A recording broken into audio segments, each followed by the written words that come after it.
Welcome. Attention, please. Welcome aboard. Welcome to the No Comfort Zone podcast. It's time to get out of your comfort zone and live on purpose. Broadcasting to the world from Rockford, Illinois. This is your wake-up call. Warning. You are the solutions to all your problems. Stop thinking average. Become the hero version of yourself. Every day, every time, without fail, no exceptions. It all matters. You've entered the No Comfort Zone. It's time for a reality check. Positive reinforcement. Hey, this is Dan, the No Comfort Zone guy. So, positive reinforcement. Most of the things in my life have motivated me towards positive reinforcement, towards getting the acknowledgement that, hey, I'm doing a good job. I briefly touched on this in the last podcast, I think. And I'm hearing a point where I'm like, positive reinforcement. So I'm looking over my life and I'm going, where has been the biggest jumps or the biggest significant steps in my life where I catapulted to the next level? And I got to tell you, it's every time I risked something. It's every time that I risked being comfortable. Going from out of high school, going into the Marines, huge, getting out of my comfort zone, going in the Marines from where I was at to where I went, and I became a better person for it. Huge from being a single guy to being married, huge step to become, a better partner. Although maybe I wasn't the best because I've been divorced twice. And three's the charm. My wife now is amazing and puts up with me. But that being said, going from the Marines, getting into commissioned sales, huge jump, but it made me a better person. Becoming a father made me a better person. Becoming a manager made me a better person. And where this brings me today is this. I was so afraid to talk to people when I first got into sales that I had to write out what I would say to a customer in the beginning and commit it to memory because I would almost black out when I met a customer. I would stutter and stammer. It's a very true story. I had to go through the mirror talking to myself in the mirror and saying the things that I needed to say at the point of contact if I was going to be successful in this. And through a really long time, I got better at it. I wasn't going to say I got great, but I got better at it. It wasn't until I changed my mindset, I want to be so good at greeting a customer that I could do it in front of 10,000 people and I'm not going to worry because I was afraid to do it in front of 3. And that's always been a goal of mine. And then it came down to, going through the sales process and learning those things and how I was going to say. And I said, if I could apply this, what I'm learning in sales, and I could do this in communication and relationships, how would that look? If I could do this and apply it to how would that look financially, if I could learn financial language, if I could learn sales language, if I could learn relationship language. And that's what I've done is I've kept practicing, drilling, and rehearsing.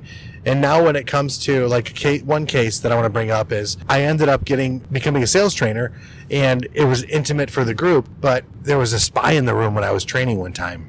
And the spy in the room was together with a national sales trainer, a big training company. And that person that was the spy took a video of me doing training. I got a phone call shortly after, and that person said, I need to do something in order to get you on board. So let's start figuring out an exit strategy for where your current place of employment is so we can get you into training on stage and doing this because there's a lot of value to what you do. Your high level of energy and your intensity are very marketable in the very boring and flat sales training arena. So I eventually took the job while going through a divorce and everything else that I've talked about in previous podcasts. But what was great about it, I was terrified to do it. But for 2 weeks, I went through intense training. 2 weeks of completely getting out of my comfort zone and going through the training manual of what I was going to be now training. And then I realized that there's salesmanship up there, there's showmanship, there's intimacy involved with it. And I learned all these things, and I was being taught by one of the greats when it comes to public speaking. Now, why am I bringing this up now? Because all of that training for 2 weeks, I'm in Southern California, and I'm supposed to get the room ready for the actual trainer that's going to be coming on board. And the actual trainer that's coming on board did the number one thing he was told not to do. Do not wear civilian clothes on the plane. Wear the uniform or wear the suit that you're going to be using when you speak to the audience. Because as it would be, his uniform or whatever he was supposed to wear, he wore casual clothes, jeans, a Tommy Bahama shirt, and gym shoes. And he lost his luggage. So now he has to speak to some very prestigious people in the room, and he was ended up being late. They finally, after about 15 minutes, the audience was getting a little wondering what's going on because we're 15 minutes late, which is terrible to do. The owner calls me up from Southern Illinois and says, from Southern United States and says, you need to get on stage and do it. And I'm like, I'm not ready. He's like, you're ready. You've been doing it for 2 weeks. And I thought to myself, man, this is scary. So I completely got sick to my stomach. I almost passed out. And I remember, I always wanted to be good enough to do this in front of 10,000 people. Surely 300 people isn't going to be that difficult. So I got up on the stage of the platform and I began getting into it. And about 40 minutes into it, heck, it could have been 20 minutes into it, the actual trainer shows up. Now, what he came into, it's already 20 minutes in, or 40, I don't remember, standing on the chair, I'm profusely sweating. No microphone because the microphone broke.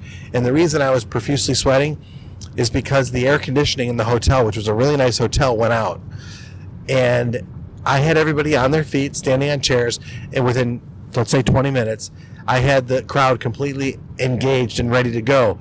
And I was doing the training. Then I introduced the real trainer in his jeans, his gym shoes, and his Tommy Bahama shirt, and he took over right away and went through the rest of the curriculum for the next 2 days. But what was really interesting was, during the actual training, because of the climate in the room, they were willing to, the whole group of them was willing to leave, and that was the group we were looking to sell in-house training to. And it was a very prestigious group, and for podcast reasons, I don't want to really bring that up right now. I don't know if I'm allowed to yet, so I'm learning about this. But we ended up securing the contract, but I actually went up to the people and said, you can't leave. And because of my presence on stage, they really thought I was authentic. They thought I was genuine. They thought I was sincere. And I said I would make it up to them. And we ended up taking care of them. And yes, we secured the contract, the agreement for training. And it was huge. The reason is I got completely out of my comfort zone, and had to step in to actually do this job, to do the training, to provide a service for these people on how to sell more and how to be better leaders. But the best part of this was I practiced, drill, and rehearse and took it seriously for 2 weeks. And during that 2-week time period, the only thing I kept thinking about is that I want to be great at this so that I could offer value to my customers. I wasn't worried about being ashamed. I wasn't worried about failing. I was really worried about how much value could I bring, and really, do I know what I'm talking about? Because I've lived with these principles that I was learning from this company that I was going to be now teaching. I lived it for 3 or 4 years, however long I was on their program. So it made sense. It was very congruent because I believed in it. Now I'm training on it. I learned the information, and now I expect that they can get results after we're all said and done with the training. It was a remarkable experience because I could go in detail in all the challenges, how I bought a new pair of shoes that didn't fit right and they were hurting my feet, how I was sick to my stomach and almost threw up or did throw up before I went out there, how the microphone didn't work and I tossed it aside. I was sweating so much I had to take my suit coat off. But at the end of it, when we were surveyed, 300 people were surveyed and how they thought the event went, and the majority, a greater majority, a lot of people actually said that there was something amazing about that first guy that spoke and how fun it was, and they wished I had been the trainer throughout the rest of the series. Although the other guy wasn't bad, they just said I brought a level of enthusiasm and passion that really was attracting them to want to learn more. They wanted to know who I was by name, and the great part is after the training was done, I was an apprentice. They actually asked me to do the in-house training for that greater contract, but I wasn't prepared to do that. I wasn't trained enough to do that. I probably could have at the time if I look back. But the fact is that they were requesting me by name. Now I want to ask you a question. You're in your own personal life. You're dealing with adversity. You're dealing with challenges. What do?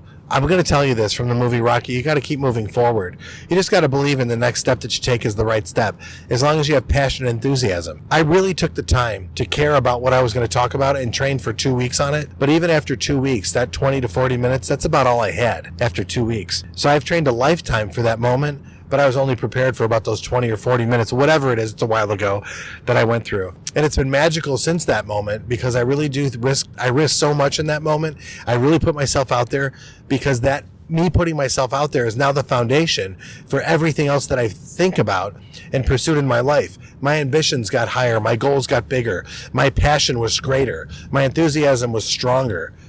And I want to share with you that when you go through a no comfort zone period, for me, it might have been that 2-week period. It might have been more if I think about the story and how I got there. But roughly 30 to 60 days is a great time to get yourself out of your comfort zone. And I can show you how to do that so you can start being the person you want to be. So listen to what I say when you get outside of your comfort zone. It's magical because I've done it. I specifically put a timeline together.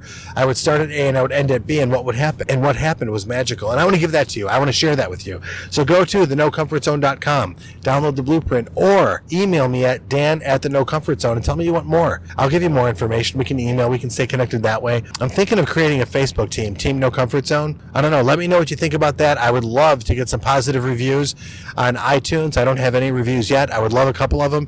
Please be one of the pioneers in getting me out there. Hopefully you'll like and subscribe, and hopefully I can be of greater service. But until you get where you want to go, get outside of your comfort zone and let's start living on purpose. Say goodbye. Want more of the No Comfort Zone?